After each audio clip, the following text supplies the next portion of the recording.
Well, this subject matter has been talked about quite a bit in Albany, New York, and across the state, and quite frankly, across our great country.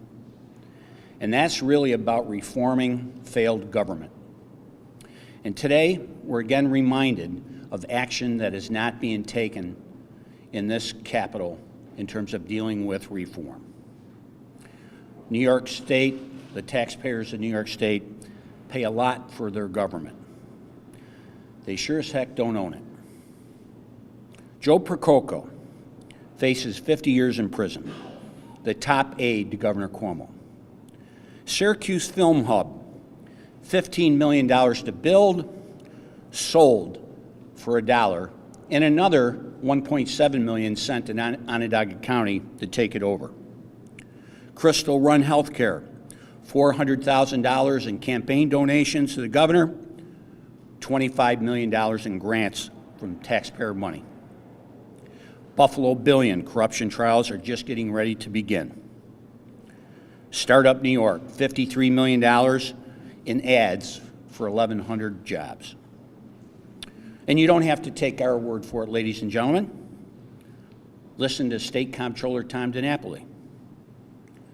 Listen to Senate Leader Andrea Stewart-Cousins, who voted for reform. Senate votes, right to my left here, the Procurement Act, 60-2. I think that's about as bipartisan as you can get, especially with what's going on over in the Senate politically. Other piece of legislation, the Croce bill, database of deals, the vote was 62-0. What's the result in the State Assembly so far? Identical bills exist. On the procurement reform, you have the Peoples-Stokes bill, yet to be voted upon. You have the Schimminger bill, yet to be voted on. Ladies and gentlemen, it's enough time of talking. It's time for voting. And it was also, this subject matter did make it in the Assembly Democrats' one-house budget. So we ask, what's the holdup? Why are we not voting? Why are we not bringing this legislation to the floor for an up and down vote? These are majority member bills, not minority member bills, majority member bills. Bipartisan support. I guarantee you, absolutely guarantee you, both of those bills would pass overwhelmingly if brought to the floor for a vote. So what are we doing today? We're saying to Speaker Hasty, last year you said, transparency is something that is always important to myself and members of the Assembly. Another set of eyes will make people feel better than that, yes, that things are done correctly. Those were his words last year. So I'm saying to Speaker Hasty and the Assembly Democrat majority, it's time to act. We've got plenty of time to act. We don't have to wait for bills to age. They're ready, willing, and able to be voted on right now. We've proven it in the Senate, just like also the Senate, we haven't listened to a bill up here that actually had a bill that said we're having term limits for leaders and we're having term limits for committee chairs. Passed overwhelmingly bipartisan support in the state Senate. We should also be doing that action. Because, ladies and gentlemen, it's time to send a message to the taxpayers of the state of New York that enough is enough. We have three branches of government for a reason. It's called checks and balances. We have a governor that is spending our money unchecked, with no balance, with no public input, with not enough public scrutiny of the taxpayer dollars that are being literally wasted and used for corruptive purposes. It has to stop now. And this legislation, overwhelmingly passed in a very political state Senate, should be passed in the State Assembly, and we want to see it happen now. So today I have several people that are going to join me on this point. First of all, I'd like to introduce Brandon Muir. He's the Executive Director of Reclaim New York. And Brandon, you can tell a little bit about what Reclaim does and then share your thoughts as well. Thank you.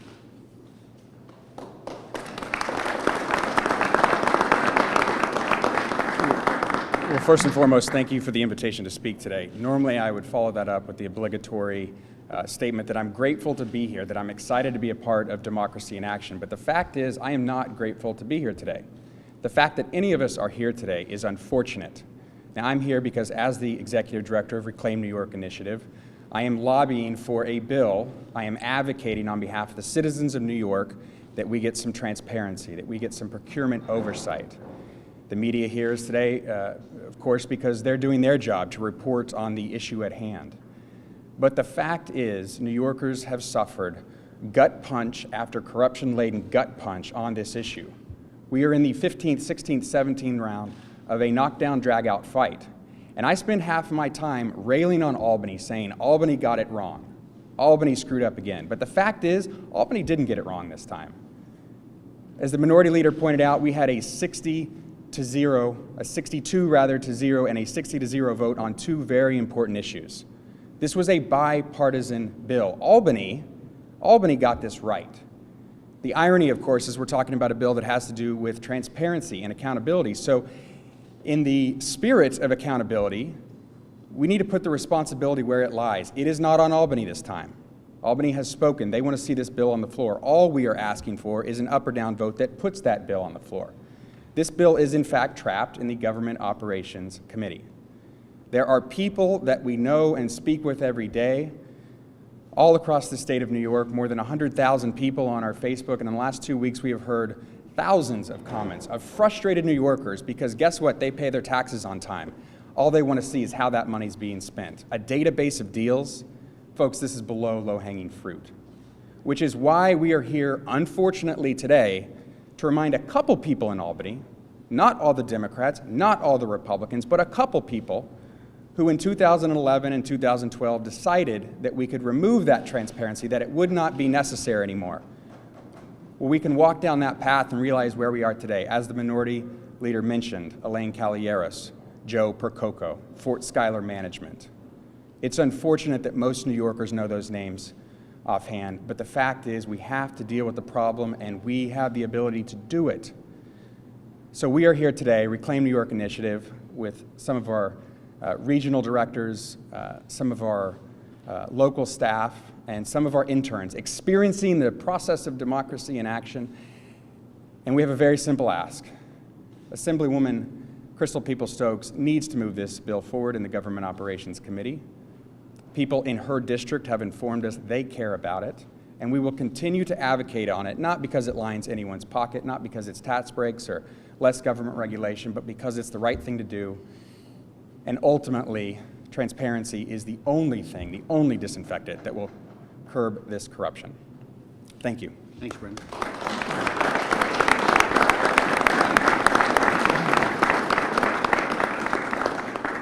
Next up, I'd like to welcome Assemblymember Bob Oakes from the 130th AD and our Ways and Means ranker and sponsor of a procurement reform bill. Thank you, Leader Kolb. And 2 years ago, we stood here, as the leader mentioned, to talk about this issue amidst corruption charges. We've seen what's happened since then. We put together that day, we were the first conference to have a bill that would respond to this issue. And in fact, it goes quite a bit beyond what these two bills would do. But this is a great start because without this, all we've done is backtrack over the last number of years. During the Cuomo administration, the administration that came in and said, we'll be the most transparent administration in the history of this state. Instead, we saw changes and rollbacks. And now we're here to say we need to put those back in. We need to make a stand as a state to say that these are taxpayers' dollars and we're going to protect them. We're not going to be loose with them. And for whatever reason, we haven't seen this on the floor of the Assembly yet today or yet this year. There's days left. I'm actually somebody who is retiring and not going to be back next year. The most important bill, the most important thing we can do for all the taxpayers in this state is pass these pieces of legislation and start a path back toward more responsibility for our taxpayers. As I said, we would do more.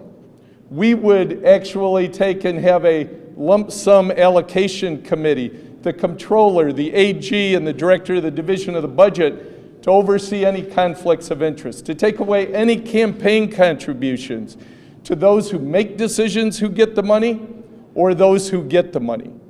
Those are the types of things we should be doing down the road as well. But today, we cannot go home without protecting our taxpayers. This is how we should do it. Thank you.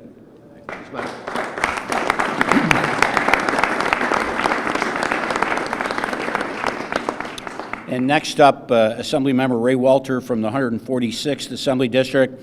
Ray also is the ranker on economic development and has been a continuous, outspoken person on transparency, reform, going back to our budget hearings, doing a little toe-to-toe battle with Howard Zemsky on this very topic. Ray Walter. Thank you very much, Leader. You know, 2 years ago, beginning of August 2016, as the ranker on the Economic Development Committee, I sat in a hearing, bipartisan hearing, calling for answers on how exactly these economic development dollars are being spent, where the accountability is, and this was even before the indictments were handed down regarding the Buffalo Billion. Fast forward 2 years later, we still don't have that accountability, we still don't have that transparency, and we still don't have answers to very important questions.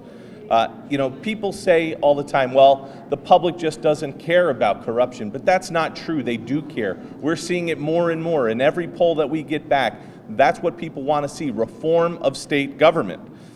And it doesn't cost the people of New York. It's not just a crisis in confidence in their public officials, but every single one of us is paying a corruption tax. Everything we do here costs more because of the corruption that's going on with the economic development programs of this governor and this administration.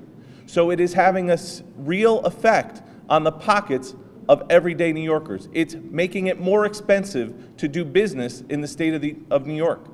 And so we need to get to the bottom of this. We need more transparency. We need accountability. We have bipartisan legislation, as the leader talked about, database of deals, restore reporting requirements for Startup New York, public officers law for regional economic development councils, FOIL for the shadowy groups like Fort Schuyler and Fuller Road Management that has been held in the GovOps committee. We need that type of transparency in order to have accountability with this administration. And of course, the procurement reform bill. These things are simple, bipartisan resolutions, legislation, solutions to this corruption problem. And as everybody here knows, and as the people on the second floor knows, the people of this state deserve this legislation. They deserve answers. They deserve to know that their government is operating above board. And we're going to do everything we possibly can over the next few days to make sure that this legislation happens. Thank you very much.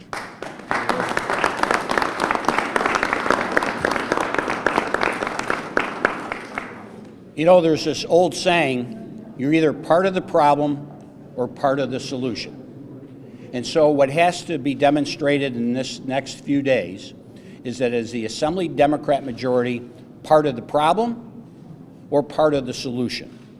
Because if they bring this legislation to the floor for an up and down vote, and I'm sure it will pass overwhelmingly, they've been part of the solution. If the Assembly majority does not bring up these two pieces of legislation in the next few days, then they're definitely part of the problem. They are definitely being influenced by Governor Cuomo in not bringing up this legislation. Our job is to be a balance, a check to the executive branch, not to go along, get along crowd, not for incurring any special favors with the governor on whatever it might be that is being talked about behind closed doors. So today, all of us, the taxpayers of the state of New York, are calling on the Assembly majority, ladies and gentlemen of the majority, please become part of the solution and don't remain part of the problem. With that, any questions? Mike, Leader, usually these bills would be stopped before they got to the point of having a majority sponsor. It sounds like from the progress here, something happened. Do you know what happened that it's not progressed now? I don't know for sure. You'd really have to ask Speaker Hasty about this because he really is the ultimate decider about what his conference votes on or doesn't vote on the floor. And so I don't know why this would be a problem for the Speaker, because last year they put it in their one-house budget in terms of reforms. So for the life of me, I can't even creatively come up with an idea as to why they're not doing it, with one minor exception. It can only mean to me that Governor Cuomo is leaning on the Assembly majority, promising them something so that they won't take these bills up. Because as we've said, the alliance in the Senate Democrats are clearly aligned with trying to take over power in the Senate, and they've got Governor Cuomo as their ally, who's out campaigning against the Senate Republicans each and every day and making political appearances every single day to try to help the Senate Democrats. But guess what? Kudos to the Senate Democrats. They voted for both of these bills. So to me, the Assembly Democrats have to answer this question. Why are you not voting on this legislation? Do you not believe in these bills that your members have introduced? Or are we going to continue to waste the taxpayer money, the time of the elected legislative body on one-house wonder bills so that their members can go back and say, hey, I got my bill passed that didn't become law, but I got my bill passed in the state assembly? Or are we going to do really substantive legislation that all of New York State will take notice on, that finally we're doing something to try to restore public trust? And that, to me, is the most important theme. Ladies and gentlemen, this is about the public trust, restoring it, giving it back to the people that state government, the people that they've elected, are listening and saying, we have to show you that we are going to finally do something. And that's why this legislation and these answers, Mike, have to come from the majority. Anyone else? Great. Go Yankees. Have a great day.